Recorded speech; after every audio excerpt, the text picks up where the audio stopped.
이상한 일이 벌어지고 있습니다. 다 큰 어른들이 아이돌 웹 예능을 보다가 울었다고 고백을 하고 있어요. 19살 아이돌이 고향에 내려가서 시범빵 사먹고 옛날에 연습하던 연습실에 가서 아이들과 춤을 추는 영상입니다. 뭔가 대단한 사연이 터진 것도 아니고요. 그렇다고 누가 울라고 등을 떠미는 것도 아닌데 댓글창에는 이유는 모르겠는데 눈물이 났다 라고 말하고 있습니다. 저도 그중 하나였던 건 아니고 주변에서 그런 말들을 많이 들었습니다. 리뷰를 좀 해달라. 정말 눈물이 났다. 눈물이 났는데 이유를 모르겠다. 라는 얘기를 많이 하셨어요. 정말입니다. 그리고 저는 이 순간이야말로 비평이 일을 해야 되는 순간이다. 라고 믿고 있는 사람입니다. 감동은 이미 왔는데 그 감동을 설명할 언어가 없을 때 그 언어를 찾아드리는 거. 오늘은 그 일을 해보려고 합니다. 이 주인공은 리셋네의 제나 씨입니다. 그리고 이 사람 얘기를 하려면 지금 이 사람을 둘러싸고 벌어지는 아주 기이한 현상부터 먼저 짚어야 한다고 생각합니다. 요즘 인터넷에서 벌어지는 일을 파묘한다고 하죠. 그러니까 누군가의 옛날 영상을 다시 파내서 퍼뜨리는 일을 파묘라고 합니다. 뭐 당연히 장재현 감독의 영화 파묘에서 비롯된 이야기이기도 하고요. 지금 제나가 정확히 그 한가운데 있습니다. 2021년이죠. 그러니까 14살이었던 리셋네 멤버 제나가 댄스 학원에서 찍은 영상이 있어요. 이 회색 곱슬 가발을 쓰고요. 할머니 분장을 하고 한때 유행했었던 똥발받네라는 노래에 맞춰서 춤을 추는 영상입니다. 이게 파묘돼서 온 인터넷에 다 퍼졌어요. 신라 공주라고 불리던 사람이 한순간에 신라 할매가 됐고요. 그 학원 채널에 남아있던 데뷔 전 영상들도 줄줄이 딸려 나왔습니다. 사람들의 반응은 이랬습니다. 제나 열심히 살았네 하는 반응도 있었고, 이거는 보여주지 말자 하는 반응도 있었습니다. 보통 이런 일 당하면 어떻게 됩니까? 우리는 그런 걸 흑역사라고 부르죠. 당사자는 이불을 뻥뻥 차게 되죠. 저부터가 그렇습니다. 저는 제 옛날 영상을 못 봐요. 제가 옛날에 나왔던 방송도 못 봅니다. 누가 만약에 틀어주면은 저는 차마 화면을 볼 수가 없어서 고개를 돌리거나 그거 좀 제발 꺼달라고 합니다. 제발 꺼 그만해 이렇게 얘기하게 되거든요. 왜냐? 그 시절의 나를 정면으로 응시하는 데에는 용기가 필요해요. 쉬운 일이 아닙니다. 그런데 이 제나라는 멤버는 부끄러워하지 않습니다. 이 지상파에서 그 영상이 대문짝만하게 공개됐을 때 당시에는 웃기려고 한 거라서 괜찮다라고 얘기를 했어요. 화면은 안 멈춰줬으면 좋겠다라는 말을 덧붙이긴 했지만 그랬습니다. 그러니까 이 사람이 민망함이 아예 없는 건 아니에요. 그런데 그 정도가 전부입니다. 그 앞에서 무너지는 기색이 없어요. 숨기려는 기색은 더더욱이 없습니다. 여론도 좀 이상하게 흘러가요. 그 전까지는 다들 흑역사다, 제나한테 보여주지 말자 이렇게 좀 조심스러워 했는데 이제는 좀 달라지기 시작했습니다. 이거 흑역사가 아니라 오히려 대단한 거 아니야? 이거는 어쩌면 대단한 열정이라고 해야 되지 않을까? 라는 식으로 말이 바뀌어가고 있는 거죠. 그러니까 저는 이 영상을 리뷰하면서 두 개의 질문을 던지는 셈입니다. 첫 번째는 이 소녀는 왜 부끄러워하지 않았을까? 그리고 우리는 왜 이 소녀의 영상을 보면서 울었을까? 왜 가슴이 울렸을까? 미리 말씀드리자면 저는 이 두 가지 질문의 답이 하나를 가리키고 있다고 생각합니다. 네, 영상 시작하기 전에 고백을 좀 하자면 저는 사실 리셋네 안원잘부 리뷰를 그만하려고 했었습니다. 뭐 이미 두 편을 다뤘고 세 번째부터는 리뷰가 아니라 편승 아니냐 라는 생각을 하기도 했었고요. 그리고 이제 이번 편 같은 경우는 하다 보면은 좀 조심해야 되는 부분이 있거든요. 이 19살 소녀의 어떤 내면 이런 것들은 쉽게 말할 수 없는 것이고 말을 하게 되면은 굉장히 선을 넘게 됩니다. 그래서 어디까지나 제 리뷰는 정확하게 영상에 국한된 리뷰다라는 걸 먼저 밝히고 싶고, 그리고 그렇게 편승처럼 보이게 될 거라는 거 알면서도 리뷰를 할 수밖에 없었던 것은 이 안원잘부 경주편 두 번째 제나야 말 좀 해 그 영상에서 어떤 하지 않을 수 없는 영상이다. 리뷰를 하지 않을 수 없다. 라는 생각을 했습니다.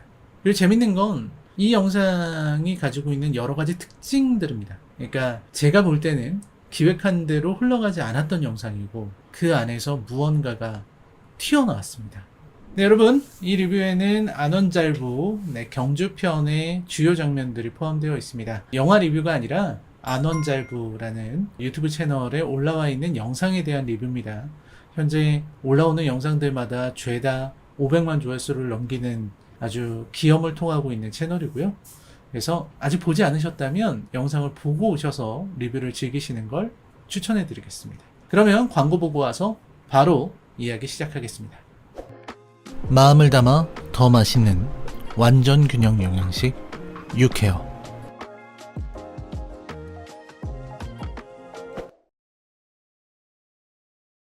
우선 이 이야기를 하기 전에 미나미 편을 한번 복귀해야 돼요. 제가 앞선 리뷰에서 봤던 그 영상이죠. 이 미나미 편의 구조는 아주 명확했습니다. 미나미에게는 갸루라고 하는 캐릭터가 있죠. 폭발적인 인기를 만들어낸 캐릭터지만 언젠가는 벗어야 할 옷이기도 했습니다. 이 갸루로 평생을 살 수는 없거든요.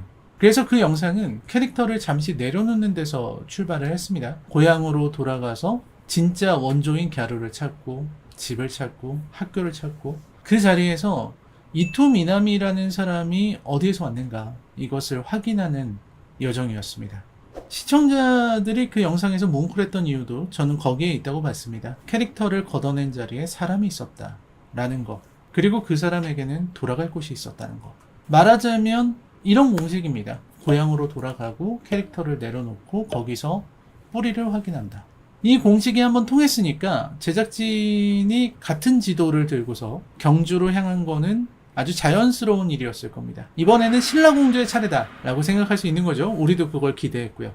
그런데 경주에서는 이 공식이 하나씩 다 어긋나기 시작합니다.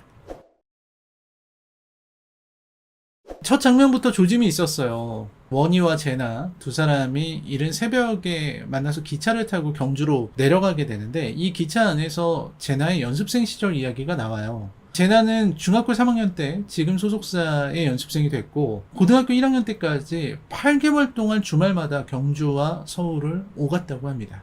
본인 입으로 매주 탔다, 나는 전문가다 이렇게 너스레를 떨죠.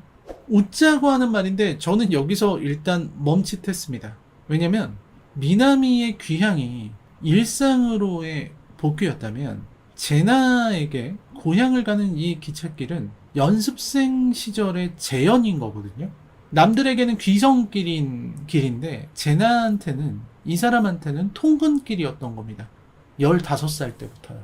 그리고 캐릭터 문제가 나옵니다. 미나미가 갸루를 내려놓았던 것처럼 이번에도 신라공주라는 캐릭터를 내려놓자는 이야기가 나오는데 제나가 안 내려놓겠다는 거예요. 나는 내려놓지 않겠다 라고 얘기를 합니다. 저는 그래서 처음에 이게 캐릭터에 대한 애착인가? 라고 생각을 했습니다. 그런데 영상을 보다 보면 그게 아니라는 걸 알게 돼요. 왜냐면 제나는 이 캐릭터를 성역처럼 모시는 사람이 아니거든요. 이 경주에서 제나는 신라공주 컨셉을 뒤집어 쓰고 하녀 역할을 맡은 언니죠. 원희를 이렇게 저렇게 부리는 이런 꽁트들을 되게 천연덕스럽게 소화했습니다. 캐릭터를 얼마든지 소품으로 활용할 수 있고 얼마든지 캐릭터를 소화할 수 있는 사람이죠. 그런데 내려놓으라고 하면은 거부합니다. 내려놓지 않습니다. 이게 왜 그런 걸까 생각을 해보면 저는 이런 생각을 했어요. 소중해서 벗지 못하는 옷도 있지만 그게 일이라서 못 벗는 옷도 있습니다. 미나미에게 갸루라고 하는 의상이 언젠가 벗어야 될 의상이었다면 제나에게 신라공주는 작업복에 가깝다 라는 게 저의 해석입니다. 이 의상이라는 거는요, 의상을 벗으면 그 밑에 다른 자기가 있어요. 집에서 입는 파자마를 입은 나의 모습과 회사를 가기 위해서 옷을 차려입은 나의 모습은 전혀 다르잖아요. 그런데 작업복은요, 그게 곧 일하는 자기 자신입니다. 작업복을 입었을 때는 그냥 일하는 사람이 된 거예요. 그래서 벗고 말고 할 대상이 아닙니다. 제나에게는 신라공주가 곧 자신의 일 그 자체인 거예요. 공주 옷은 작업복 입고 일하는 거고요. 그리고 한 가지 더요. 이 꽁트의 무대에서 이 시리즈에서 가장 따뜻한 장면이 나왔습니다. 두 사람이 경주 전통의 궁중 음식을 재현한 상을 체험하게 되는데 그 상을 차려주신 분이 그 전통을 계승해온 종부님이세요. 취미가 할리 데이비슨이라고 하는 뭔가 등장부터 범상치 않은 그런 어른입니다. 도대체 이런 사람들을 어디서 이렇게 섭외를 해오는지 신기할 정도의 분들이 계속 나오는데, 꽁트의 설정이 굉장히 짓궂죠. 왜냐면 신라공주 제나는 방 안에서 그 으리으리한 상을 다 독차지하고 있고, 원인은 하녀라서 그 방에 들어오지도 못하게 하면서 이제 종부님이 아주 모질게 대하는 그런 꽁트였는데, 이 종부님이 자꾸 마음이 약해지는 거예요. 그래서 슬금슬금 이렇게 원희 곁으로 다가가서 먹는 걸 봐주기도 하고, 아이고 예쁘다 이렇게 하시고, 그러다가 결국은 이제 원희가 안으로 들어오게 되죠. 그래서 이 종부님 앞에 신라공주랑 나란히 앉게 되는 그 장면 기억하실 겁니다. 그때 종부님이 이렇게 젓가락으로 원희의 입에 이렇게 먹여주죠. 새한테 모이 먹여주듯이, 아기 새한테. 그때 우리 원희가 생선 좋아하는구나 하면서 이렇게 먹여주는데, 원희가 그런 대답을 합니다. 맛있어 엄마, 이렇게 대답을 하거든요. 그리고 카메라는 이 식탁을 창 밖에서 원경으로 잡고요. 뭔가 창문 하나 너머로 소리가 아련하게 멀어진 것 같은 그런 영화 같은 화면으로 잡고 있습니다. 많은 분들이 여기서 되게 찡한 감동을 느꼈다라고 하셨어요. 이번에는 따뜻해서 느꼈다는 거죠. 가만 보면 되게 묘한 장면입니다. 이 미나미의 공식이 뭡니까? 이 고향에서, 집에서, 이 사람의 품에서 뿌리를 확인한 거잖아요. 그 공식이 경주에서 딱 한 번 작동을 했는데, 그 대상이 제나가 아니라 원희입니다. 원희는 남의 고향에 와서 처음 뵌 어른에게 엄마라고 부를 수 있는 그런 사람이에요. 다시 태어나도 거제에서 태어나겠다 라고 말했던 이 원이라는 사람은 사실은 어느 땅에 데려다 놓아도 그 장소와 그 사람의 품에 뿌리를 내릴 수 있는 그런 유형의 사람이었던 거예요. 그러니까 공식은 틀리지 않았습니다. 다만 제나라는 사람이 그 공식이 통하지 않는 다른 종류의 사람이었다는 거죠. 그리고 경주 시내를 도는 장면에서도 뭔가 잘 먹히지 않습니다. 이 공식이 안 통해요. 이 제나라는 사람이 워낙에 낯을 많이 가리는 사람이라서 카메라 앞에서 말문이 막히고 자꾸 원희를 쳐다봐요. 그때마다 원희가 필요한 거 있으면 얘기하라면서 판을 계속 깔아줍니다. 그러니까 이 시리즈에서 원희가 맡은 역할이 그거였어요. 제나와 카메라 사이에 서서 말문을 열어주는 사람. 그러니까 말하자면 통역가 같은 겁니다. 그런데 그렇게 판을 깔아주고 통역을 해주려고 해도 정작 제나는 고향에 대해서 들려줄 얘기가 별로 없는 거예요. 이게 미나미 편이랑 너무 달랐던 겁니다. 얘기해 줄 수 있는 게 몇 가지가 없어요. 친구들이랑 저기서 간식 사 먹었다고 하는 정도? 그 정도입니다. 만약에 미나미 편이었다면은 여기저기에서 추억이 막 쏟아져 나왔어야 되거든요. 저는 제나가 침묵하는 것이 이 영상에서 가장 정직한 순간이었다 라고 생각을 했습니다. 왜냐면 이 경주는 제나가 자란 도시지 제나를 만들어준 도시가 아니기 때문입니다. 그러니까 이 사람을 만든 곳은 따로 있었어요. 방과 후에 댄스 연습실. 제나가 다녔던 그 경주의 학원 원장이 언론 인터뷰에 밝힌 바에 따르면 제나는 초등학교 6학년이던 2020년에 어머니의 권유로 학원을 찾아왔고 거기서 춤을 배우면서 자신감을 키워갔다고 합니다.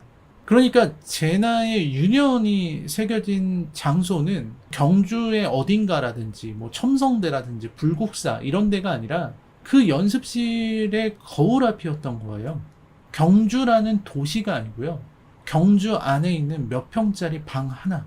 그렇게 보면은 이 영상의 한 장면이 되게 묘하게 읽힙니다. 두 사람이 국립경주문화유산연구소의 발굴 현장을 찾아가는 대목이 있거든요. 이 천년 고도의 땅을 파서 유물을 꺼내는 현장이었죠. 그런데 정작 이 여행의 주인공인 제나의 과거는 경주라는 고향에 파묻혀 있지 않았습니다. 유튜브 서버 속에 묻혀 있었어요. 그리고 그걸 파낸 건 고고학자들이 아니라 팬들이었습니다. 그러니까 발굴이라는 테마의 영상 안에서 진짜 발굴은 이미 화면 밖에서 이루어지고 있었던 거죠. 자, 그래서 어떻게 됐냐? 고향의 공식이 다 헛돌던 그 시점에 카메라는 제나를 데리고 그냥 거리로 나섭니다. 황리단길이었죠. 그리고 하필이면 거기서 이 시리즈 전체가 찾아 헤매던 것이 나타납니다. 황리단길의 한 가게에서 직원이 제나를 알아보죠. 신라공주 모르면 간첩이다. 고윤정보다 유명하다.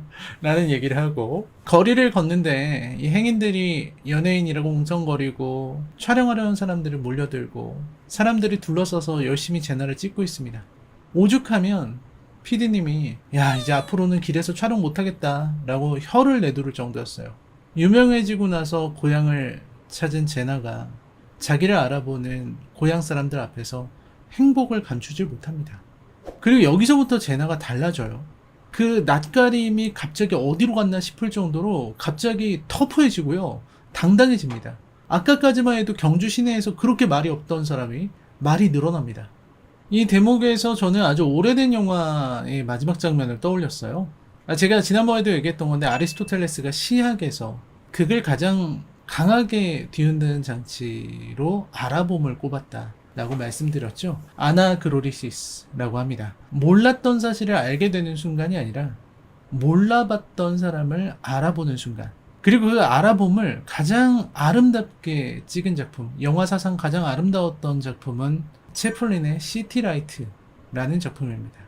떠돌이가 눈먼 꽃 파는 여인을 위해서 가진 것을 전부 바치고 감옥까지 다녀와요. 세월이 흘러서 수술로 시력을 되찾은 그 여인이 꽃집 주인이 돼 있는데 어느 날 가게 앞을 지나던 초라한 떠돌이한테 꽃 한 송이랑 동전을 쥐어줍니다. 그런데 손이 닿는 순간에 여인의 표정이 변해요. 손끝이 기억하고 있었던 겁니다. 당신이었군요. 저 이제 보여요. 무성 영화라서 소리 하나 없이 표정과 손끝만으로 완성됩니다. 그리고 사람들은 이 엔딩을 두고서 영화사에서 가장 위대한 마지막 장면이다 라고 말을 합니다. 이 모든 것을 다 준 사람의 이야기가 그를 알아보는 순간에 비로소 완성된다. 이거를 이 장면은 소리 없이 증명했습니다. 제나의 경주가 그랬습니다. 뭐 첨성대를 가도 발굴 현장을 가도 시내를 가도 제나는 아직 돌아오지 못한 사람이었어요. 그런데 황리단길 거리에서 자기를 알아보는 사람들 앞에서 그 얼굴들을 만나는 순간에 귀향이 완성된 겁니다. 뿌리를 찾았어요. 뿌리를 찾겠다고 과거로, 장소로 계속해서 거슬러 올라갔는데 거기에는 제나의 뿌리가 없었습니다. 그럼 뿌리는 어디에 있었냐? 뿌리는 제나의 뒤에 있었던 게 아니었어요. 앞에서 다가왔습니다. 미나미의 뿌리는 등 뒤에 있었어요. 그래서 돌아가면 만날 수 있었습니다. 그런데 제나의 뿌리는 등 뒤에 있지 않았어요. 앞에서, 거리에서 자기를 알아보는 사람들의 얼굴을 하고 뿌리가 먼저 찾아왔습니다. 생각해보면 당연한 일입니다. 12살 때부터 연습실의 거울 앞에서 보낸 그 모든 시간들이 어딘가를 향해 있었잖아요. 그 거울 너머에 있는 누군가, 언젠가는 자기를 봐줄 사람들. 그 시간이 향하던 곳이 이 사람이 가지고 있는 근원이라면, 제나라는 사람의 근원이라면 제나의 뿌리는 장소가 아니라 팬들입니다. 청중이었던 겁니다. 미나미 편을 다루면서 저는 미나미가 끝내 찾아낸 것이 뿌리가 아니었다 라고 말씀드렸는데 제나 편은 그 이야기의 다음 장이었던 겁니다. 어떤 사람은 자기가 태어난 땅과 곁에 있는 사람들 사이에 뿌리를 내리지만 또 어떤 사람은 자기를 바라봐주는 사람들의 시선 속에 뿌리를 내립니다. 제나는 후자의 사람이고요. 그래서 경주의 골목이 아니라 경주의 사람들 앞에서, 경주의 팬들 앞에서 비로소 집에 돌아온 얼굴이 된 겁니다. 그래서 그렇게 편안한 얼굴을 할 수 있었던 거예요. 그런데 이 황리단길 이 장면에는 영화를 다루는 사람으로서는 그냥 지나칠 수 없는 사건이 하나 있었습니다. 이 편이 처음 업로드 됐을 때 바로 이 장면에서 이 제나하고 PD님의 목소리가 전부 사라져 있었어요. 음악만 흐르고 대화는 자막으로만 전달됐습니다. 근데 그때 여기서 사람들이 감탄했습니다. 물론 일부는 사고다 이랬지만 대부분의 분들이 너무 좋았다, 너무 좋다 이렇게 얘기를 했어요. 와, 말소리를 지우고 음악과 자막만 남기다니, 야, 이 PD님의 연출이 대단한데? 라는 말들이 많았습니다. 그런데 알고 보니까 그건 연출이 아니었고 사운드 오류였습니다. 영상은 삭제됐고 1시간 정도 뒤에 소리가 복구된 버전으로 재업로드가 됐습니다. 사고였던 거예요. 그러자 이번에는 이런 반응이 나왔습니다. 아, 그래, 실수인 건 알겠는데 음소거된 그 버전이 더 감동적이었다 라고 하더라고요. 이걸 가지고 되게 많은 말씀을 하시더라고요. 사람들이 받은 그 감동은 무엇이었을까? 역시 유명해지면 길에서 실례를 해도 사람들이 박수를 쳐주는 것이냐, 뭐 이런 얘기들을 많이 하시는데, 저는 그렇게 생각하지 않습니다. 생각해보면 그 1시간 동안에 이 황리단길 장면은 뜻하지 않게 무성영화가 되었던 거예요. 아까 보여드린 시티라이트가 그랬듯이 표정과 자막만으로 말하는 화면이요. 그리고 저는 이 해프닝이 그냥 웃어넘길 일은 아니라고 생각합니다. 생각해보세요. 감독의 의도가 없었는데도 예술이 성립했습니다. 관객이 있으니까. 이 사고로 인해서 비어버린 자리였는데 그 비어버린 자리를 보는 사람들이 자기 마음으로 채워서 없었던 연출을 완성했어요. 사실 이게 예술이 위대한 점이죠. 이 시리즈의 주제가 뭡니까? 제가 짚어내고 제가 생각하는 주제는 한 사람의 뿌리가 청중이었다는 거잖아요. 제나라는 사람의 뿌리는 팬이었다라는 겁니다. 그리고 그 명제가 이 텍스트의 바깥에서 한 번 더 증명된 겁니다. 의미조차, 감동조차 팬들이, 청중이 완성한다. 이 리뷰의 첫 번째 답이 바로 여기 있습니다. 여러분의 가슴을 울렸다면 그 울림의 절반은 여러분이 직접 만든 겁니다. 자, 그러면 이제 첫 번째 질문을 풀 때입니다. 제나는 왜 부끄러워하지 않는가? 이 질문을 던졌죠. 이 수치심이라고 하는 감정에 대해서 가장 유명한 설명을 남긴 사람은 아마 사르트르일 겁니다. 이 존재와 무라는 책에서 사르트르 같은 예가 있어요. 어떤 사람이 질투에 사로잡혀서 열쇠 구멍으로 방 안을 엿보고 있었습니다. 그 순간에는 아무렇지도 않아요. 그 엿보는 일에 집중하고 있는 거거든요. 그런데 이렇게 보고 있을 때 등 뒤에서 발소리가 들리는 순간 수치심이 그 사람을 덮친다고 했습니다. 나를 바라보는 타인의 시선이 나타나는 순간에 나는 갑자기 보이는 존재가 되고 거기서 수치심이 태어난다라는 겁니다. 수치라고 하는 것은 혼자서는 성립하지 않는 감정이다. 언제나 시선 앞에서만 성립하는 감정이라는 거죠. 우리가 옛날 영상을 못 보는 이유도 이 구조 위에 있습니다. 그 영상 속에 있는 나는 이 열쇠 구멍을 엿보던 사람과도 같아요. 누가 이렇게 볼 줄 모르고 자의식 없이 시선을 예상하지 못하고 그냥 찍혀 있죠. 뭔가 멋있는 줄 알았던 그 표정, 뭔가 진지한 줄 알았던 그 몸짓들, 뭔가 무방비로 새어나간 진심 같은 것들. 그러니까 그 시절에 나는 그게 어떻게 보이는지 모르고 했고 지금의 나는 그걸 압니다. 그 낙차가 있었기 때문에 뒤늦게 시선이라고 하는 약간 발소리 같은 게 다가오는 거죠. 그게 흑역사의 정체입니다. 내가 의도하지 않은 나, 관객이 없을 거라고 생각하고 찍힌 나를 관객 앞에 세우는 거죠. 그것도 나라는 관객 앞에. 그래서 흑역사가 되는 겁니다. 그런데 제나는 이 공식이 통하지 않는 사람입니다. 발소리에 놀라는 사람은요, 이 시선을 예상하지 못한 사람의 이야기거든요. 그렇잖아요. 처음부터 열쇠구멍을 바라보던 사람이 자기 옆에 누가 있는 줄 알고 있었으면, 그리고 그 사람이랑 친구였으면 발소리가 들려도 이상하지 않겠죠. 제나가 찍은 그 14살의 영상은 어쩌다 찍힌 게 아닙니다. 학원에서 그 할머니 역할을 하고 싶어하는 사람들끼리, 그 아이들끼리 경쟁이 붙었고요. 제나는 그 허리 구부정한, 이게 구부정하게 하고 있는 그 디테일, 그거를 직접 연구하고 가발까지 준비하고 자기가 직접 분장까지 해가면서 오디션을 보고 그 배역을 따낸 겁니다. 이건 본인이 방송에서 직접 한 얘기고요. 학원 원장의 증언과도 일치합니다. 교차 검증이 돼요. 그러니까 그 영상은 처음부터 봐줄 사람을 위해서 만들었던 겁니다. 그러니까 수신인이 적혀있는 편지였던 거예요. 다만 그동안 배달이 안 됐던 거죠. 락강이 남긴 유명한 말이 있습니다.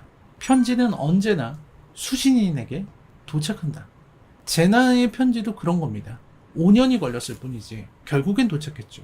그렇게 보면 파묘라는 거는 제나에게는 폭로일 수가 없습니다. 그냥 뒤늦게 배달된 거죠. 부끄러울 리가 없죠. 드디어 읽힌 건데요. 읽으라고 썼고 드디어 읽힌 겁니다. 그리고 생각해보면 이 리센느라는 팀의 노래가 걸어온 길이 똑같습니다. 이 리센느의 러브어택이라는 노래가 있는데요. 2024년 여름에 나온 곡인데 발매한 지 680일 만에 차트를 역주행해서 올 여름에야 음악방송 1위를 했습니다. 그러니까 이 팀에게는 그 노래마저 늦게 도착한 편지예요. 물론 아까 말씀드린 대로 민망함은 있습니다. 화면 멈추지 말아달라고 하잖아요. 근데 민망함은 표정의 문제고요. 수치심은 존재의 문제입니다.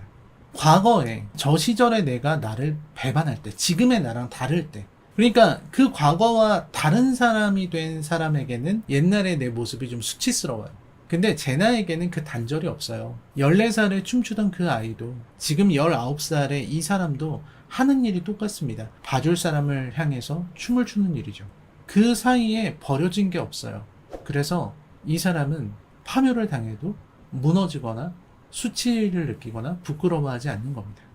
그래서 저는 이렇게 생각합니다. 우리가 흑역사다, 과거가 부끄럽다 라고 하는 거는 그 시절이 못나서가 아니라 우리는 그 시절을 버리고 와서 그래요. 그러니까 흑역사를 만드는 거는 저는 과거가 아니라 단절에 있다고 생각합니다. 문제는 제나는 아무것도 버리지 않았고 그래서 파낼 것 자체가 없는 사람이다 라고 저는 생각합니다. 자, 그러면 마지막 질문으로 갈 차례입니다. 왜 사람들은 울었을까? 자, 2편 후반의 연습실 장면 이야기죠. 제나가 자기가 다니던 댄스 연습실을 찾아가죠. 그 연습실에는 지금 어린 연습생들이 춤을 추고 있어요. 이 제나를 보고 자란 아이들, 제나처럼 되고 싶은 아이들이죠. 그리고 제나는 그 아이들이랑 춤을 춥니다. 곡은 리센네의 러브 어택. 5년 전에 이 거울 앞에서 연습하던 아이가 무대 위에 올린 노래를 이제는 다음 아이들이 그 아이 옆에서 함께 춤을 추고 있는 겁니다. 그리고 원희는 그 모습을 말없이 지켜봅니다. 물끄러미. 이 침묵이 무엇인가, 이 무게가 무엇인가를 알려면 이 영상에서 원희가 어떤 사람이었는지를 다시 떠올려야 돼요. 이 경주에 도착한 순간부터 원희는 쉬지 않고 말하는 사람이었습니다. 제나가 워낙 낯가리니까 대신 말해주고 판 깔아주고 하녀 역할하고 망가져주고 분위기를 막 끌고 갔습니다. 시리즈 내내 원희는 제나를 받쳐주고 제나를 위해서 자기를 도구처럼 쓰던 그런 사람이었어요. 통역을 해주고요. 그런 사람이 이 장면에서 처음으로 말을 멈췄습니다. 통역자가 말을 멈춘다는 건 더 이상 통역할 게 없다는 뜻이죠. 거울 앞에서 제나는 처음으로 누구의 도움도 없이 완전한 자기 자신이었습니다. 왜냐면 춤이야말로 제나라는 사람의 모국어거든요. 연습실 소식을 듣고 옛 친구들이 찾아오고 그 친구들이랑 같이 벌써 안고 반가워하죠. 그리고 이 친구들이 많은 얘기를 해줍니다. 친해지면 말이 많은 사람이다 이런 얘기를 해주는데 참 그 말이 저는 참 고맙더라고요. 그러니까 우리가 영상 내내 봐왔던 제나의 과묵함이라고 하는 거는 그냥 그 침묵 안쪽에 수다스러운 사람이 살고 있다는 거, 이거를 타인이 보증해준 순간이라서 좀 고맙다는 생각을 했습니다. 그러니까 말이 없는 사람이 아니라 말을 아무렇게나 꺼내지 않는 사람. 그리고 원희는 그 친구들 앞에서 밝아진 제나를 또 한 번 물끄러미 바라봅니다. 그리고 2편 엔딩까지 가보죠. 이 숙소 장면인데 원희가 이날 밤에 스케줄이 있어서 먼저 나가야 되는 상황이었어요. 근데 제나가 놔주질 않습니다. 혼자 자는 게 무섭다, 자꾸 옆에 누워라 막 이렇게 하는 장면이었죠. 그래서 원희가 화장실 다녀올게 이러면서 슬쩍 일어나려고 하면은 기어이 붙잡죠. 그 부분이 되게 재밌는 게 어떤 느낌이었냐면 엄마가 나가려는 걸 눈치챈 강아지 같다는 생각을 했어요. 그러니까 낮에는 종부님에게 엄마라고 부르던 원희가 이 밤에는 제나의 엄마가 돼 있는 거죠. 그래서 결국 원희가 떠나고 제나가 혼자 잠드는 이 장면으로 끝났습니다. 저는 이 엔딩이 이 시리즈에서 가장 좋은 마침표였다라는 생각을 했어요. 낮에 황리단길에서 그렇게 당당하던 사람이 밤에는 혼자를 무서워합니다. 이상한 일은 아닌 것 같아요. 시선이 모두 꺼져 있으니까. 제나라는 사람은 시선 속에 뿌리 내린 사람인데 아무도 자기를 봐주지 않는 밤이라는 거는 잠시 뿌리에서 뽑혀 나온 시간인 거죠. 그래서 낮에는 그렇게 씩씩하다가 밤에는 이렇게 흔들리고 무서워하는 모습을 보면서 이 사람의 뿌리가 얼마나 간절한 것인가 하고 한 번 더 생각해 보게 됩니다. 사람들 많은 거리에서, 그리고 무대 위에서, 연습실에서의 그 당당함과 불 꺼진 방에서의 불안함, 무서움이 한 사람의 얼굴에서 나온 두 가지의 모습, 하나의 뿌리에서 나온 두 얼굴이라는 걸 낮과 밤으로 보여줘서 저는 그 장면이 너무 좋더라고요. 자, 이제 정리하겠습니다. 우리는 왜 울었는가? 표면의 답은 그겁니다. 우리는 하나의 귀향의 완성을 목격을 했습니다. 그동안 고생하고 희생하는 것처럼 보였던 순간들이 사실은 끝없는 축적의 순간이었고, 남들이 흑역사라고 부르던 영상이 사실은 수신인, 봐주는 사람들을 위해서 썼던, 과거에 썼던 편지였음이 밝혀지는 순간에, 그리고 그 편지가 마침내 읽히는 순간, 이 모든 것들. 5년 전에 거울 앞에서 누군가를 봐주기를 바라면서 춤추던 아이가 이제는 아이들이 자기를 향해 춤추는 그 자리에 서 있습니다. 이 장면이 주는 감동이 컸던 거예요. 그리고 한 겹 더 들어간 답도 있습니다. 아까 그 연습실 장면에서 원희가 서 있던 자리를 보세요. 말없이 물끄러미 그냥 바라보고만 있는 자리. 그게 어디라고 생각하십니까? 화면 밖에서 이 영상을 보고 있는 우리들의 자리입니다. 제나의 뿌리가 팬이고 청중이라면 제나의 춤과 아이들의 순환을 말없이 바라보던 원희도, 그리고 원희랑 똑같은 눈으로 화면을 보고 있었던 우리들도 그 순간만큼은 제나의 뿌리가 되어 있었던 거예요. 이 봐줄 사람을 향해서 5년 동안 춤을 춰왔던 그 소녀의 이야기가 완성되는 자리에 그걸 봐주는 사람으로 우리들이 앉아 있었던 겁니다. 눈물이 나는 게 이상한 일이 아닙니다. 우리는 그 장면을 구경한 게 아니라 그 장면을 완성하고 있었어요. 음소거된 황리단길에서 없던 연출을 완성해낸 것도 결국은 다 같은 우리였습니다. 이 소녀의 춤이 당신의 가슴을 울린 까닭은 당신이 바로 그 춤이 5년 동안 찾아 헤맨 사람이었기 때문입니다. 이 소녀가 혼자 보낸 시간이, 그 열정이, 누구에게도 보이지 않는 어둠 같은 시절을 견뎌내야만 했던 그 고독이, 누군가에게 보이기를 바랐던 그 간절함이 그 순간 당신의 마음에 가서 닿았어요. 마침내 이 소녀의 진심이 화면을 넘어와서 당신의 마음을 잠시 만지작거렸습니다. 그래서 그 장면을 보면서 마음이 움찔거리는 걸 느낀 거예요. 내가 왜 이러지? 하면서 말이죠. 카메라의 바깥에는 아직도 제2의 신라공주를 꿈꾸는 아이들이 밤늦게까지 연습하고 있다고 합니다. 언젠가는 그 아이들이 찍는 연습 영상도 파묘되는 날이 올 겁니다. 그 영상이 흑역사가 될지 아니면 제나의 영상처럼 누군가의 시작이다 이렇게 불릴지는 알 수 없는 일이죠. 그런데 제가 경주편을 보고 나니까 그 갈림길이 어디서 갈라지는지 알 것 같습니다. 그 시간이 누구를 향해 있었는가. 저는 이제 그 이유를 알 것 같습니다. 네, 라인의 컬처 쇼크 영화 리뷰는 계속됩니다. 시청해주셔서 감사합니다. 저는 다음 영상으로 찾아뵙겠습니다.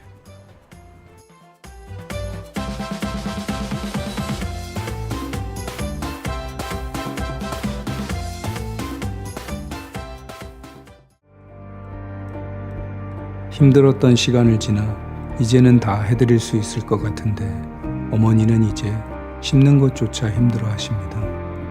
마지막 효도라는 생각으로 가장 좋은 것만 담았습니다. 어머니가 좋아하시겠네요. 어머니께 드릴 수 있는 마지막 한 병이라 생각했습니다. 당신의 일상을 케어합니다. 완전 균형 영양식 마케도레 유케어.